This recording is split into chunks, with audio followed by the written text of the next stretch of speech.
Today we will do the topic in SQL create table. SQL में हम table कैसे create करते हैं. SQL create table statement is used to create table in a database. database के अंदर SQL एक database है, इसमें हम tables को create करेंगे. To create a table, name the table and define its column and each column's data type. तो कैसे करेंगे. क्रिएट टेबल लिखेंगे, उसके बाद टेबल का नाम कोई भी नेम आप दे सकते हो, स्टूडेंट, एम्प्लॉय, और फिर ब्रैकेट स्टार्ट होगा आपका. इसमें आपने कॉलम के नेम्स देनी है और उनका डाटा टाइप. जैसे अगर हम नेम दे रहे हैं, नेम, क्लास, रोल नंबर, इस तरह से हम हेडिंग्स दे रहे हैं कॉलम के names.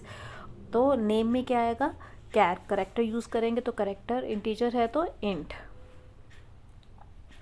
Late us take an example to create a students table. Student नाम का हम टेबल क्रिएट कर रहे हैं with ID as primary key. ID उसकी प्राइमरी की लेंगे. And not null are the constraint showing that these fields can not be null while creating records in a table. तो हमने क्या किया, क्रिएट टेबल लिखा और स्टूडेंट उसको name दे दिया. ये नेम हम अपनी तरफ से देते हैं, STUD भी लिख सकते हैं आप. Int ID. आईडी हमने उसका एक फील्ड रखा है, मतलब कॉलम की हेडिंग्स हमने देखो यहाँ 3 दी है, आईडी, एज, एड्रेस. और आईडी को हमने इंटीजर डाटा टाइप दिया है और नॉट नल किया है. ठीक है. नॉट नल कैसे, ये एक कंस्ट्रेंट है. कंस्ट्रेंट का मतलब हमने रिस्ट्रिक्शन लगाई है कि आईडी आपका नल नहीं होना चाहिए. अगर नल होगा तो वो मैसेज दिखाएगा, it should not be null. फिर है नेम. नेम हमने क्या लिया है, वैरकर, और 20 इसका साइज़ है. मैक्सिमम साइज़ आप 20 अल्फ़ाबेट्स लिख सकते हो. और ये भी नल नहीं होना चाहिए, नॉट नल है, ये कंस्ट्रेंट है. As, int. एज आपने इंटीजर में लिखी है, 20, 30, 40 जो भी आपकी होगी, ये भी नल नहीं होनी चाहिए, लिखनी कंपलसरी है. एड्रेस करेक्टर में होना चाहिए. और प्राइमरी की इसने नीचे क्या दिया है, आईडी. आईडी को इसने प्राइमरी की बनाया है क्योंकि ये एक यूनिक की है. इसके बाद आपका ब्रैकेट को क्लोज करना है और टर्मिनेटर लगाना बहुत ज़रूरी है. You can verify it if you have created the table. इस कमांड से हमारा टेबल क्रिएट हो जाएगा. और उसके बाद उसको वेरीफाई करने के लिए नीचे देखो SQL के आगे लिखा हुआ है DESC स्टूडेंट्स, मतलब डिस्क्राइब. DESC means describe. आप स्टूडेंट्स के टेबल को डिस्क्राइब करना चाहते हो, जो आपका बन गया है उसको देखना चाहते हो. जब आप DESC स्टूडेंट करके लिखोगे तो आपका इस तरह से आएगा. ये आपकी टेबल क्रिएट हुई है, ये शो करेगा. 4 रोज़ आपने क्रिएट की हैं. फील्ड मीन्स कॉलम का नेम. ठीक है. ये फील्ड नेम्स आपके आएंगे जो कि अभी एम्प्टी होंगे. ये ऊपर लिखे हुए आएंगे आईडी, नेम, एज, एड्रेस. और ये इनका डाटा टाइप होगा इंट वैरकर. और नल, नॉट नल, 3 हमने नॉट नल किए थे. एड्रेस आपका नल हो सकता है, आप खाली छोड़ सकते हो. और प्राइमरी की हमने कौन से बनाई है, आईडी. ठीक है.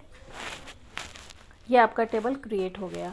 अब इसके अंदर हमने ये टेबल क्रिएट किया और ये जो फील्ड्स हैं ये हमारे कॉलम के नेम्स हैं. इसके अंदर जब आपने वैल्यूज़ इंसर्ट करनी है फील्ड्स के अंदर तो आप कैसे करोगे.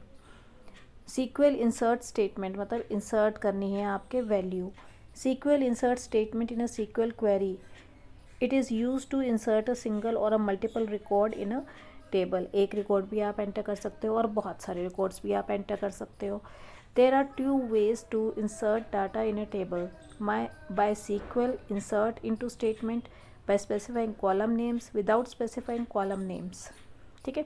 कॉलम नेम को स्पेसिफाई करके भी कर सकते हो और बिना स्पेसिफाई करके. मतलब क्या है, अगर आपने सारे कॉलम्स में एंट्री करनी है तो आपको स्पेसिफाई करने की ज़रूरत नहीं है कॉलम नेम. अगर आपने कुछ कॉलम नेम्स में एंट्री करनी है then you will specify the column names. और दूसरा क्या है, by SQL insert into select statement. ये 2 स्टेटमेंट्स आप यूज़ कर सकते हैं.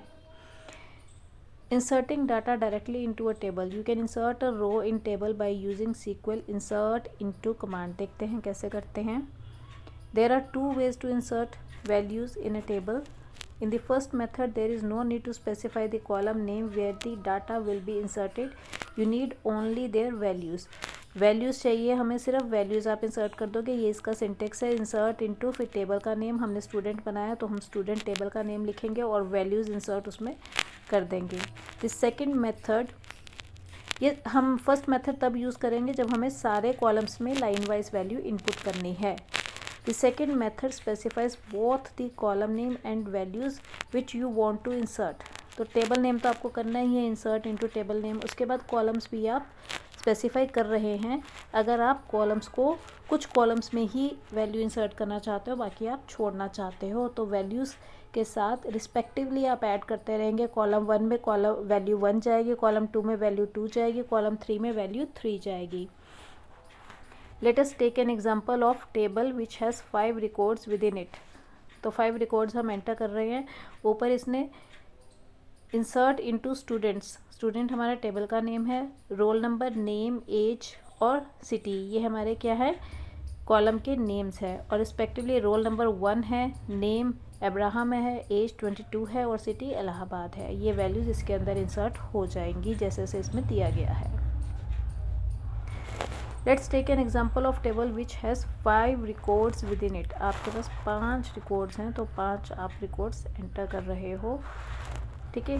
Role number, name, age, city, हर बार इसने उनको स्पेसिफाई करा है। 1 2 3 4 5 इसने वैल्यूज़ इंसर्ट कर दी हैं। ये आपको वैल्यूज़ इंसर्ट होने के बाद इस तरह से दिखाई देगी। ये फाइनल रिजल्ट है। जब आप डिस्क्राइब टेबल करके देखोगे तो आपको ये रिजल्ट दिखाई देगा। You can create a record in customers table by using this syntax also. आप ये सिंपल सिंटेक्स भी यूज़ कर सकते हो। अगर आपने चारों फील्ड्स करने हैं तो आपको कॉलम नेम स्पेसिफाई करने की ज़रूरत नहीं है। अब आप 6 करके करेंगे तो ये 6 इसके नीचे 5 के बाद 6 रो आपकी ऐड हो जाएगी।